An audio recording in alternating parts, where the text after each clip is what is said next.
السلام عليكم ورحمة الله وبركاته. عاملين ايه يا اصحابي؟ وحشتوني والله من الفيديو اللي فات. فلو ما اشتركتش ما تزعلنيش منك وانزل اعمل اشتراك، ولو اشتركت كمل جميلك بقى واعمل لايك.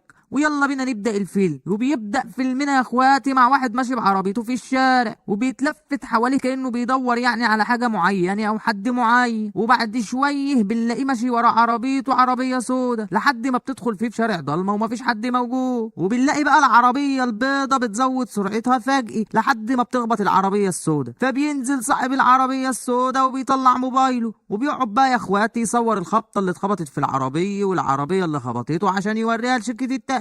وبينزل صاحب العربية البيضة مرة واحدة وبيتكلم معاه عادي، وبيستغل بقى ان هو مشغول في تصوير العربية وكده، وبيبدأ يطعنه بالسكينة. بعدها بيحطه في عربيته وبيكمل غز فيه يا اخواتي لحد ما بيموته خالص. وبعدها بياخد عربيته البيضة وبيمشي. وتاني يوم الصبح بيكون في اتنين من الشرطة في طريقهم لمكان الجريمة. واحد منهم اسمه كيم بيكون في حالة شديدة من الإرهاق والملل من الروتين يعني والشو. ولما العربية بتقف بسبب الزحمة كيم بيشوف أفراد عصابة على جنب الطريق، فبينزل من العربية اللي هو راكبها وبيروح عندهم وبيجي داخل المكان، لكن أفراد العصابة بيحاولوا يمنعوه. ولما بيرفض يسمع لهم يا اخواتي واحد منهم بيعرض عليه رشوة. وهنا الشرطي بقى بيتجنن وبيفقد أعصابه وبيضربهم وبيدخل المكان غصب عنهم. في الوقت دوت بيكون في زعيم عصابة اسمه جانج قاعد بيمارس رياضة وتمارين وبيتمرن ملاكمة، وبيجي دراعه اليمين وبيبلغوا ان الشرطة اقتحمت الكازينو بتاعه. فبيوقف ضرب يا اخواتي في شوال الملاكمة وبيطلع كان جوه واحد وبيقول لهم يرجعوا له العصابة بتاعته، وبياخد رجالته وبيتحرك عشان يقابل زعيم عصابة تاني. وهو في الطريق يا اخواتي بيتصل على رئيس الشرطة وبيعرفوا ان في شرطي يعني عمل له مشاكل كبيرة وبيدوروا وراه وبيطلب منه انه يتصرف معاه. وبيبقى من الواضح ان رئيس الشرطة بيشتغل لحساب جانج.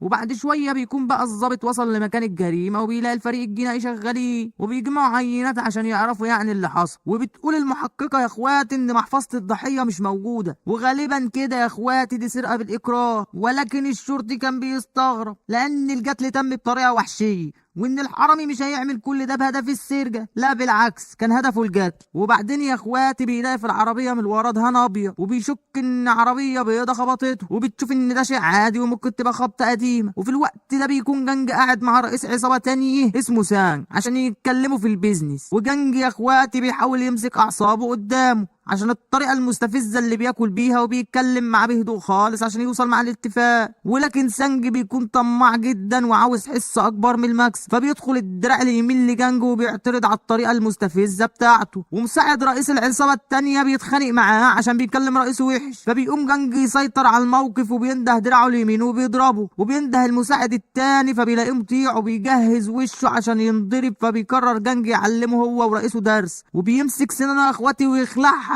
ويحطها بايديه في الكاس اللي بيشرب فيه سانج وبيقول له يشرب. وسانج طبعا من الخوف كش وشرب. وبعدها بيكون في اجتماع في اسم الشرطي، وكيم يا اخواتي بيقول ان اخر 3 جرائم قتل كانوا باستخدام السكينه، ونظرا لصوره الطب الجنائي للطعنات فتقريبا هي السكينه، وانه شاكك ان ده قتل متسلسل وماشي يقتل في الناس. ورئيس الشرطه بيتعصب من كيم لانه مش مكلف بالتحقيق في القضيه، وبيلومه انه دايما بيتدخل في قضايا مش بتاعته، زي ما هجم على الكازينو وهو في طريقه لمكان الجريمه، وانه لو دخل تاني في شغل العصابات بعد كده هيعرفوا شغله ومش هيكون كويس عشان. وبنرجع يا اخواتي عند جنج بيكون خلص المقابله وبيقول لدراعه اليمين ان هو حابب يبقى لوحده شويه، وبيأمره ياخد الرجاله ويروحوا وهو هيسوق بنفسه. وفي طريقه للبيت يا اخواتي بيتكلم في التليفون وفجأة عربيه بتخبطه من ورا بسبب المطر والضلمه، ما بيكونش شايف كويس. فبينزل من العربيه وبيكون هو ده السفاح اللي بيقتل في الناس، وبيعتذر له يعني على الخبطه بحجه ان الدنيا بتنطر وانه ما كانش شايف كويس. وجنج بيقول له حصل خير وتقدر تمشي، لكن السفاح يا اخواتي بيستغرب انه مش هيعمل زي باقي الناس وينزل يصور في العربيه وينشغل بيها. واول ما جنج بيديله ظهره يا اخواتي وهو راجع لعربيته بيهجم عليه وبيغز اكتر من غزه. لكن على مين يابا؟ جنج بيفاجئه يا اخواتي وبيهجم عليه على عكس الضحايا التانيه اللي كانت بتحاول تهرب في موقف زي ده،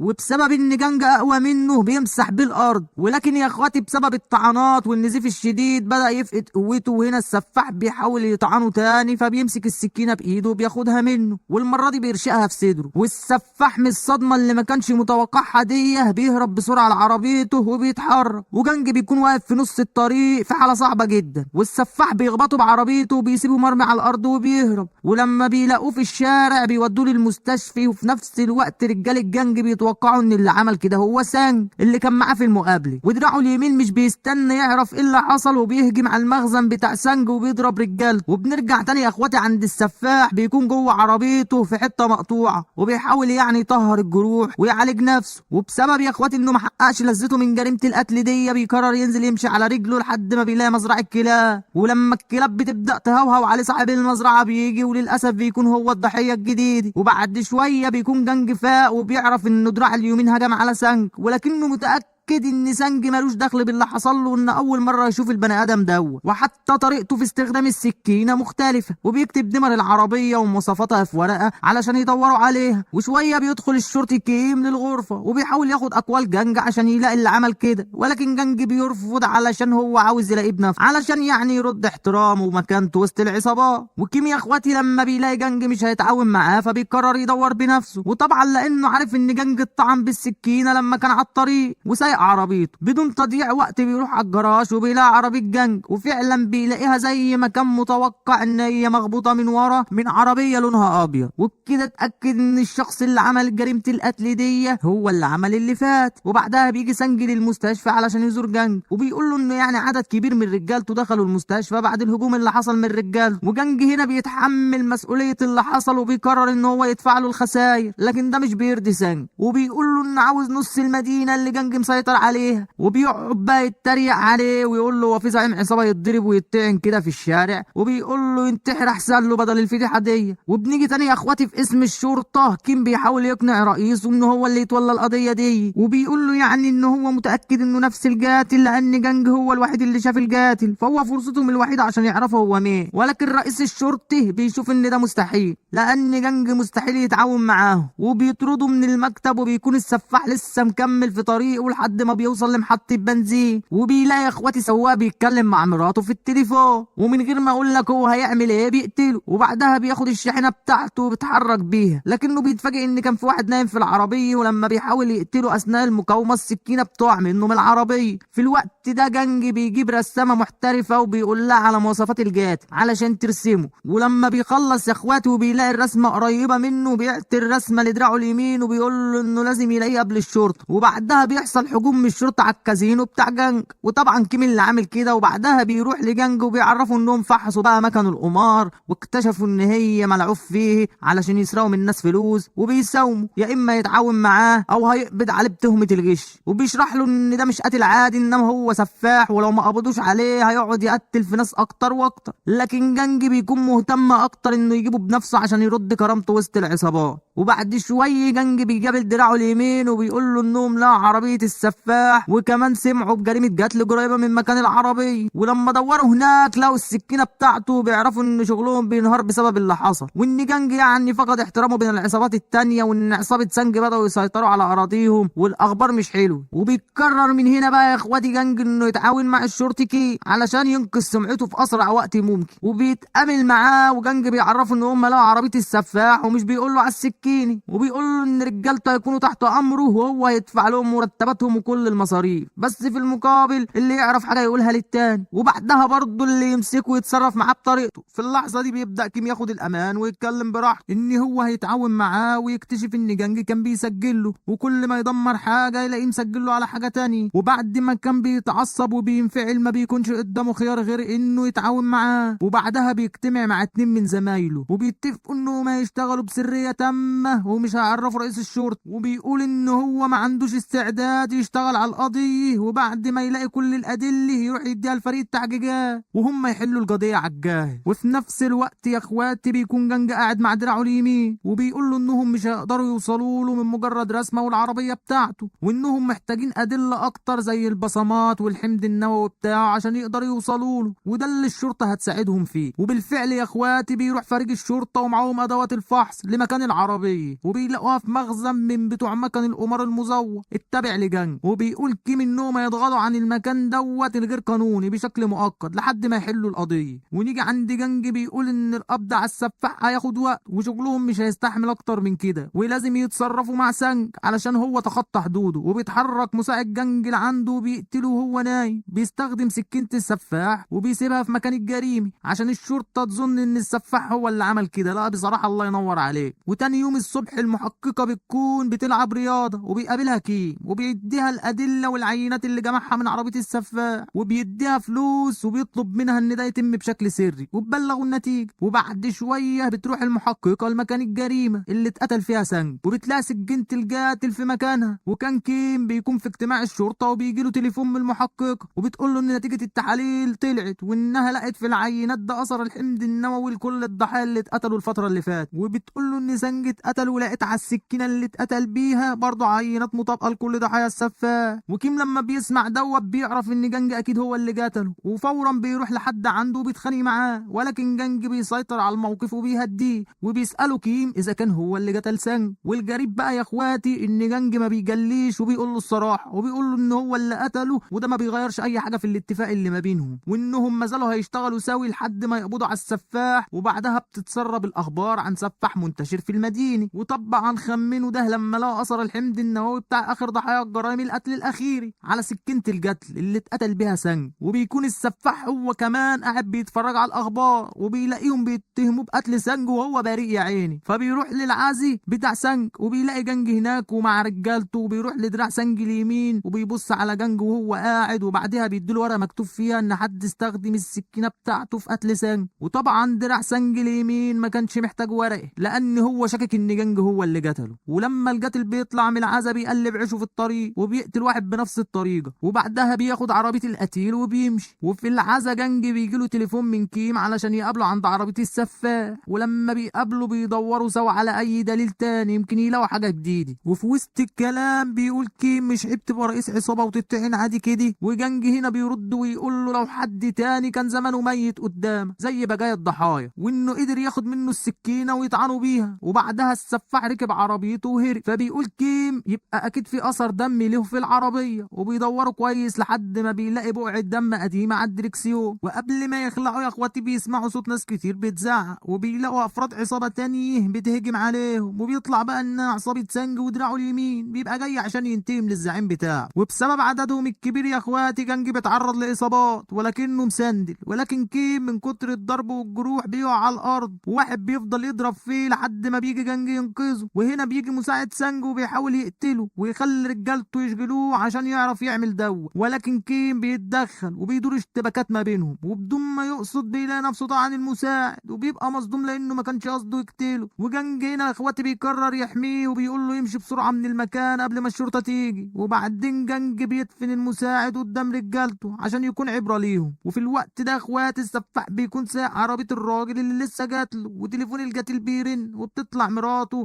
قلقت عليه لانه اتاخر. وتاني يوم في اسم الشرطه الرئيس بيبلغ كيم ان في جريمه خطف ومطلوب منه يقبض على الخاطف. ولكن كيم بيغضب لان الاولويه المفروض لقضيه السفاح، وبيقول له من البدايه كان بيقول ان ده قتل متسلسل ولكن ما حد صدق. وبيقول له الرئيس ان في دلوقتي فريق تحقيق تاني شغال على القضيه وانها ما عادتش تخصهم، وبيأمره يروح حالا يشوف قضيه الخطف دي. وهنا يا اخواتي بيتقابل كيم مع زمايله وبيقول لهم ان المخطوف تاجر غني واكيد اللي خطفه هيطلب فلوس فديه. وفعلا بيراقبوا المكالمات لحد ما الخاطف بيتصل وبيطلب من زوجة المخطوف انها تقابله في مطعم بالفلوس، وبتروح للمطعم يا اخواتي على اساس انها تقابل الخاطف. وكيم هنا وزمايله بيستخبوا عشان لما يظهر يمسكوه. والمفاجأة بقى يا اخواتي انهم بيلاقوا صاحبة المطعم بتستلم الشنطة مدال، وكيم بيلاقي الخاطف على سطح تاني وشافهم وبيجروا وراه في الشارع ولكنه سريع جدا وما بيقدرش يمسكوه. فبيرجعوا لصاحبة المطعم وبيتكلموا معاها وبيلاقوها ست مسكينة وما تعرفش حاجة حتى حتى انها مش فاهمه خطوره الموضوع، ولكن بيعرفوا منها انه كان بيشرب ازازه حاجه ساقعه من نوع معين مع الاكل، ولكن للاسف الكلام ده من ساعات لما كان بياكل في المطعم. وبيروحوا هنا يا اخواتي المستودع بتاع الازاز الفاضي، وفريق البحث الجنائي بيساعدهم في التدوير على مواصفات الازاز اللي الست قالت عليها. وبعد وقت كتير في وسط ازايز كتير كان بينفذ الامل منهم، ولكن المحققه بتقول له انها متعوده على كده، وبتقول له كمان انها لقت بصمات على كفر الدركسيون اللي هو بعته ليها. ودلوقتي فريقها بيبحث عن صاحب البصمات دي. وبعد يوم طويل جدا كيم بيرجع اسم الشرطه وبيحاول يفوق نفسه، وبيبقى تعب وفقدان الامل يا اخواتي بداوا يسيطروا عليه. وفجاه بيلاقي المحققه جايه وبتقول له انهم محظوظين جدا وانها جمعت بصمات من على كل الازايز، ولكن لحسن الحظ انها لقت واحده منهم مطابقه للبصمات اللي على كفر الدركسيون. وده معناه ان الخاطف والسفاح هما نفس الشخص. وبتديله يا اخواتي ملف فيه بيانات صاحب البصمات. ولما بيروح يا اخواتي على عنوان السكن بتاعه بيعرف من صاحب البيت ان بقاله فتره مش موجود. ولما بيدخل المكان يا اخواتي بيلاقي ريحته معفنه جدا، وبيدور في المكان لحد ما بيلاقي صورة ليه، وبتطلع الصورة اللي كانت مع جانج، الرسمة اللي كانت معاه قبل كده، وبيلاقيها تقريبا يا اخواتي مطابقة للصورة. فورا بيطلب من زمايله يبعتوا له نسخة من صوت المكالمة مع زوجة الراجل المخطوف، وبعدها بيكلم جانج وبيسمعه صوت الخاطف، واللي لما بيسمعه يا اخواتي بيتعرف عليه فورا، وبيفرح انه اخيرا هيمسك اللي دمر سمعته. وبعدها يا اخواتي بيجتمع كيم وزمايله مع جانج ورجالته بشكل سري، وواحد من الشرطة بيقول لهم انه شافوا سجل المكالمات بتاع ام السفاح، ولو رقم غريب بيتصل عليها باستمرار، وقدروا انهم يحددوا مكانه. وبعدها بيجمع جنج عدد كبير من رجالته وبيعرفهم هيعملوا ايه بالظبط لحد ما يلاقوا السفاح، وبيوزعوا على كل شخص الصورة بتاعت السفاح، وبيتحركوا بالعربيات للمنطقة اللي كان بيتصل منها، وبينتشروا في الشوارع وبيسألوا كل المحلات وحتى الناس اللي في الشارع. وبيستمر البحث الايام ولكن بلا فايدة، لحد ما في يوم جانج بيكون منتظر كيم عشان يكملوا بحث، وبيكون يوم مطر جدا، وجانج بيلاقي طالبة واقفة في المطر وهدومها تتبل، فبيديها المظلة بتاعته. وفي الاول بترفض تاخدها ولكنه بيصر عليها وبيقول لها اهم حاجة تهتم بدروسها وتنجح. وبيجي كيم وبيلاقيه واقف في المطر وبيعرف ان ادى المظلة للبيت، فبيزعق لها يقول لها يعني ما تاخدش حاجة من الناس الغريبة، وان الراجل ده زعيم عصابة.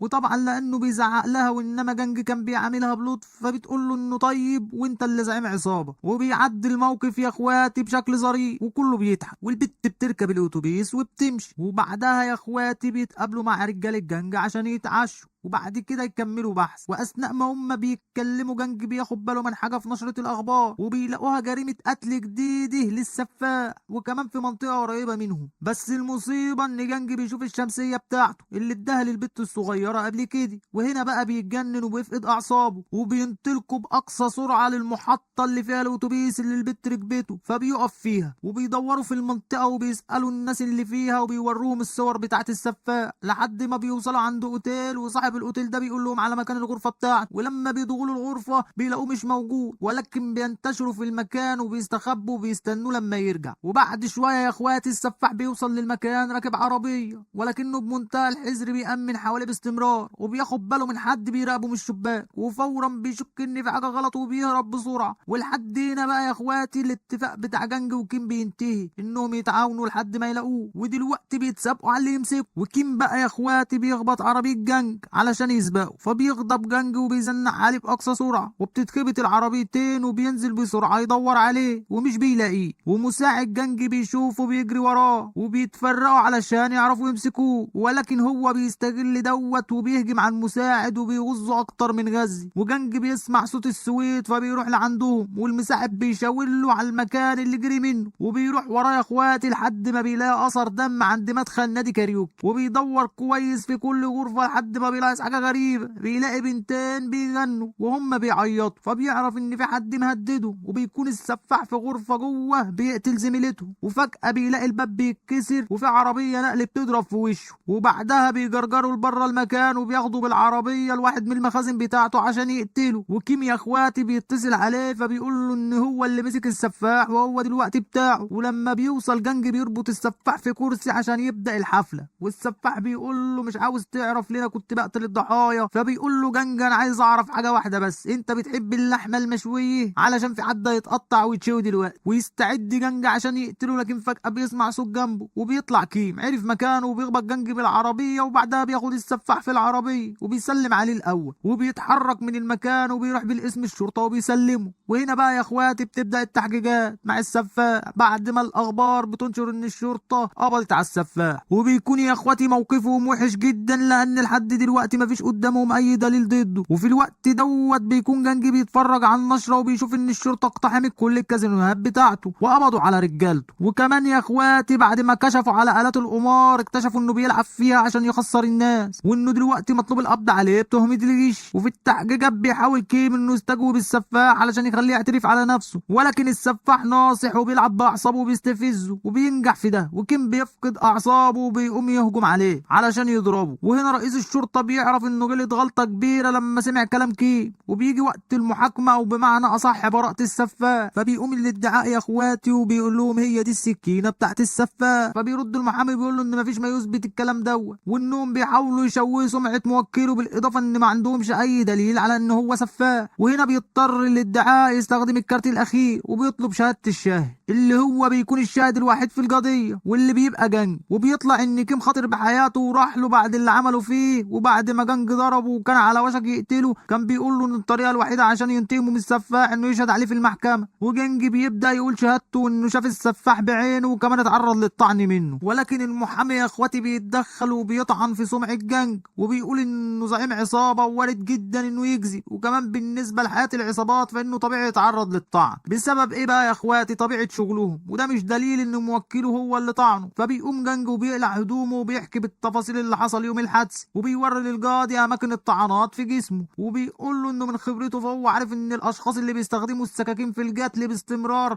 بتكون ايدهم مليانه جروح وضوافرهم مشوهه. وكمان يوم الحادثه قدروا انه يطعن السفاح في كتفه الشمال، ولما بيكشفوا هدومه بيلاقي اثر طعن الجنج، وبيتم القبض على جنج بتهمه الغش القديمه ويتحكم على السفاح بالاعدام. وبعدها يا اخواتي بيتعرض لنا الجزء الاخير من الاتفاق اللي كان بين كيم وجنج، لما جنج بيقول له انه مستعد يشهد في حاله واحده بس، وهي ان كيم يوعده انه هيتسجن هو ورجالته مع السفاح في نفس السجن. وبيوصل جنج للسجن ورجالته بيستقبلوه باحترام. ولان الفيلم يا اخواتي متاخد من قصه حقيقيه فدي اول مره في التاريخ هتشوف المشهد دوت اللي بيكون في الضحيه بيبتسم ابتسامه الموت والسفاح باين على وشه ملامح الرعب والخوف. وبعدها يا اخواتي بيكون السفاح في الحمام وفجاه الميه بتتقفل عليه وبيلاقي جنج جنبه معاه حبل وبيساله ركبت المراجيح قبل كده ولا لا. وبيخلص الفيلم على هنا يا اخواتي ومتاكدين ان السفاح هيدوق من اللي عمله. وبعد النهايه الجميله دي يا اخواتي مستني دعمكم اللايك والكومنت، وجزاك الله كل خير لو عملت لي شير. كان معكم شرقاوي اللي عامل بلاوي، والسلام عليكم ورحمه الله وبركاته.